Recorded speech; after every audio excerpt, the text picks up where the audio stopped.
Assalamualaikum warahmatullahi wabarakatuh. Bagaimana kabarnya anak-anak hari ini? Alhamdulillah. Mudah-mudahan kita semua senantiasa dalam lindungan Allah Subhanahu wa taala.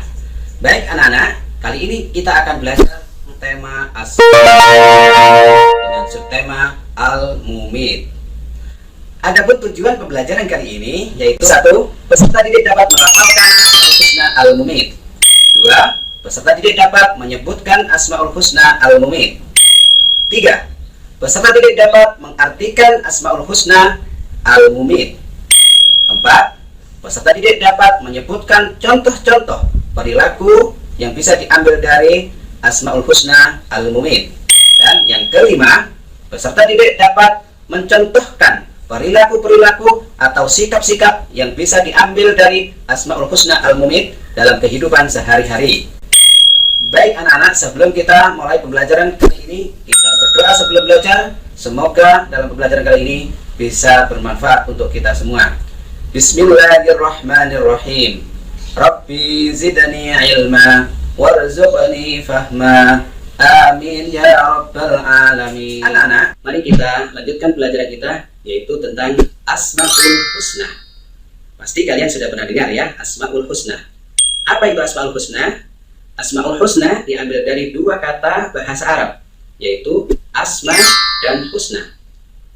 Asma memiliki arti nama-nama, sedangkan husna artinya baik. Sehingga Asmaul Husna artinya nama-nama baik Allah. Jumlah daripada Asmaul Husna yaitu 99, dan kita bisa temukan di dalam Al-Quranul Karim. Asmaul Husna ini juga merupakan bukti kebesaran Allah Subhanahu wa ta'ala. Nah, anak-anak, di pembelajaran kali ini kita akan membahas salah satu dari Asmaul Husna, yaitu Al-Mumit.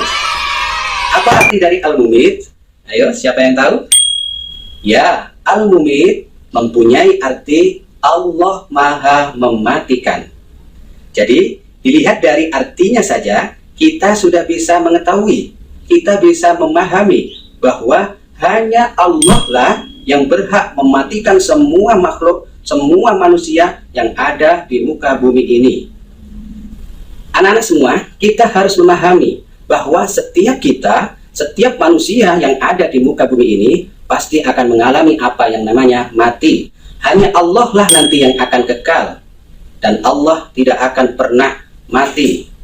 Sebagaimana firman Allah di dalam Al-Quran surat Ar-Rahman ayat 26-27. Bismillahirrahmanirrahim.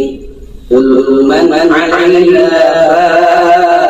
fan wa yabqa wajhu rabbika dzul jalali wal ikram. Artinya, setiap manusia, setiap makhluk yang ada di muka bumi ini akan binasa atau mati, dan akan tetap kekal Tuhanmu, yaitu Allah yang memiliki kebesaran dan kemuliaan. Anak-anakku semua, mari kita perhatikan bersama-sama gambar di samping ini. Kira-kira menurut kalian fenomena apa atau apa yang terjadi orang yang di dalam keranda tersebut? Jawabannya adalah orang di dalam keranda tersebut telah meninggal dunia. Lalu, siapakah yang membuat orang tersebut meninggal dunia? Jawabannya adalah Allah Subhanahu wa ta'ala. Jadi, sudah jelas ya anak-anak, bahwa hanya Allah lah yang berhak mematikan semua makhluk yang ada di muka bumi ini. Oleh karena itu, Allah memiliki Asmaul Husna, yaitu Al-Mumit, yang memiliki arti Allah Maha Mematikan. Nah, anak-anak sudah paham ya terkait Asmaul Husna Al-Mumit. Lalu, bagaimana sikap kita dalam meneladani Asmaul Husna Al-Mumit ini?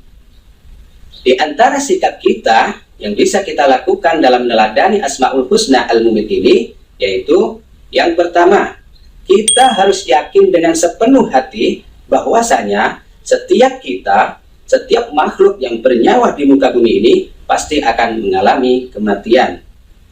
Karena pada dasarnya anak-anak, setiap kita, setiap manusia berasal dari tanah. dan akan kembali ke tanah juga. Yang kedua, kita sebagai hamba Allah harus mempersiapkan diri kita dengan melakukan amalan-amalan kebaikan dalam rangka untuk menghadapi yang namanya kematian. Bagaimana caranya? Caranya adalah dengan melaksanakan perintah-perintah Allah. Bagaimana contohnya? Contohnya yaitu, misal dalam beribadah, kita bisa rajin sholat, rajin mengaji, rajin bersedekah, rajin berpuasa saat bulan Ramadan, dan masih banyak lagi perintah-perintah Allah Subhanahu wa Ta'ala. Lalu, bagaimana contoh ketika kita di rumah? Ketika di rumah, Ananda bisa membantu orang tua, sopan dalam bertutur kata, baik kepada orang tua maupun kepada anggota keluarga yang lain. Di sekolah juga seperti itu. Ananda bisa hormat kepada bapak ibu guru, sopan dalam bertutur kata, saling menghargai kepada teman yang lain. Lalu, perbuatan apa saja yang dilarang oleh Allah Subhanahu wa Ta'ala? Nah, anak-anak, kali ini perbuatan-perbuatan yang dilarang oleh Allah Subhanahu wa Ta'ala, anak-anak siapkan buku tulis dan pulpen kalian, kemudian tulis perbuatan-perbuatan yang dilarang oleh Allah sebanyak 5 perbuatan. Kemudian foto dengan jelas dan kirim lewat WA grup di kelas kita. Dan bagi anak-anak yang belum jelas dan masih ingin bertanya tentang Asmaul Husna Al-Mumit ini, kalian bisa bertanya di WA grup kelas kita. Demikian anak-anak pembelajaran kali ini. Mudah-mudahan ilmu yang kita dapat hari ini bermanfaat untuk kita semua. Saya akhiri, assalamualaikum warahmatullahi wabarakatuh.